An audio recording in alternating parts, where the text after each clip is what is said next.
ಏನು ಪ್ರಜ್ವಲ್ ರೇವಣ್ಣ ಹೇಳಿಕೆಗೆ ಸಂಬಂಧಪಟ್ಟಂತೆ ರೇವಣ್ಣ ಈಗ ಪ್ರತಿಕ್ರಿಯೆ ಕೊಟ್ಟಿದ್ದಾರೆ. ಜೆಡಿಎಸ್ನಲ್ಲಿ ಯಾವುದೇ ಗೊಂದಲ ಭಿನ್ನಾಭಿಪ್ರಾಯ ಇಲ್ಲ ಅಂತ ಮೈಸೂರಿನ ಚಾಮುಂಡಿ ಬೆಟ್ಟದಲ್ಲಿ ಮಾತನಾಡಿದ ಎಚ್.ಡಿ. ರೇವಣ್ಣ ಹೇಳಿಕೆಯನ್ನು ಕೊಟ್ಟಿದ್ದಾರೆ.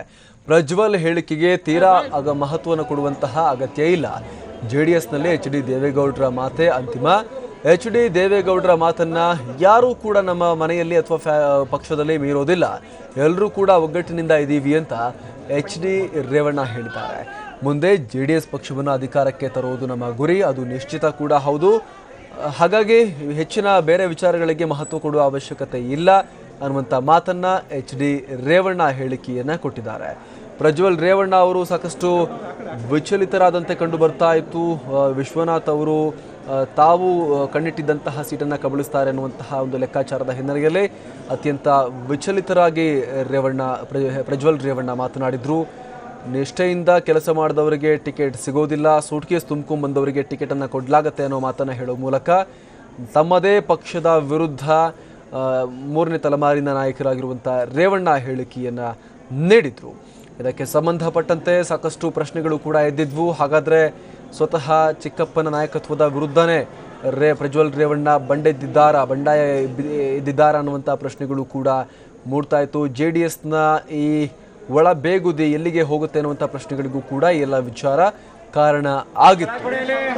ಯಾಕಂತ ಹೇಳಿದ್ರೆ ಬೇಲೂರು ಅಥವಾ ಹುಣಸೂರಿನ ಕ್ಷೇತ್ರದ ಮೇಲೆ, ಅದರಲ್ಲೂ ಕೂಡ ಪ್ರಮುಖವಾಗಿ ಹುಣಸೂರಿನ ಮೇಲೆ ಪ್ರಜ್ವಲ್ ರೇವಣ್ಣ ಅವರು ಕಣ್ಣಿಟ್ಟಿದ್ರು. ಆದರೆ ಅದು ತಮಗೆ ಎಲ್ಲಿ ಸಿಗ್ತಾ ಇಲ್ಲ ಅನ್ನುವಂತಹ ಭಾವನೆ ಅವರಿಗೆ ಬಂದಂಥದ್ದೇ ತಡ ಅತ್ಯಂತ ಹತಾಶರಾಗಿ ಪ್ರಜ್ವಲ್ ರೇವಣ್ಣ ಟೀಕಾ ಪ್ರಹಾರವನ್ನು ಮಾಡಿದರು.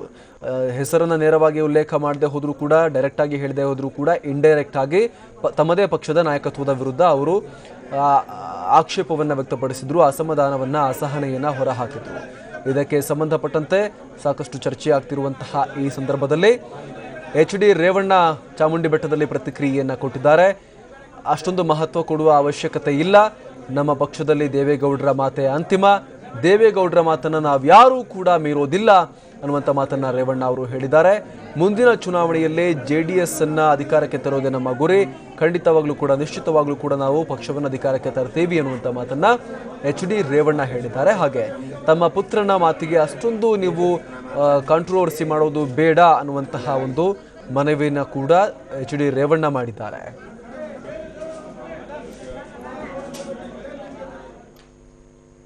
ನಮ್ಮ ಪಕ್ಷ ಏನಿಲ್ಲ, ಕುಮಾರಸ್ವಾಮಿ ದೇವೇಗೌಡರು ಏನು ಹೇಳ್ತಾರೆ ಅದೇ ಫೈನಲ್ ಅಷ್ಟೇ.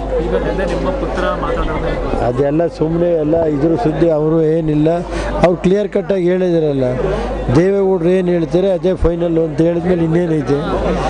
ಕುಮಾರಸ್ವಾಮಿ ದೇವೇಗೌಡರು ಏನು ಹೇಳ್ತಾರೆ ಫೈನಲ್ಲು. ಯಾರು ಏನಾದ್ರು ತಿಳ್ಕೊಂಡಿದ್ರೆ ಅದು ಅವ್ರ ಭ್ರಮೆ ಅಂತ ತಿಳ್ಕೊಳ್ಳೋಕೆ ಹೇಳಿ. ಯಾವ ಪುತ್ರನೂ ಇಲ್ಲ, ನಾನು ಇಲ್ಲ, ಎಲ್ಲ ದೇವೇಗೌಡರು ಕುಮಾರಸ್ವಾಮಿ ಏನು ಹೇಳ್ತಾರೆ ಅದೇ ಅಲ್ಟಿಮೇಟ್. ಅದೆಲ್ಲ ನೋಡಿ, ಒಂದು ನಿಮಿಷ ಹೇಳ್ತೀನಿ.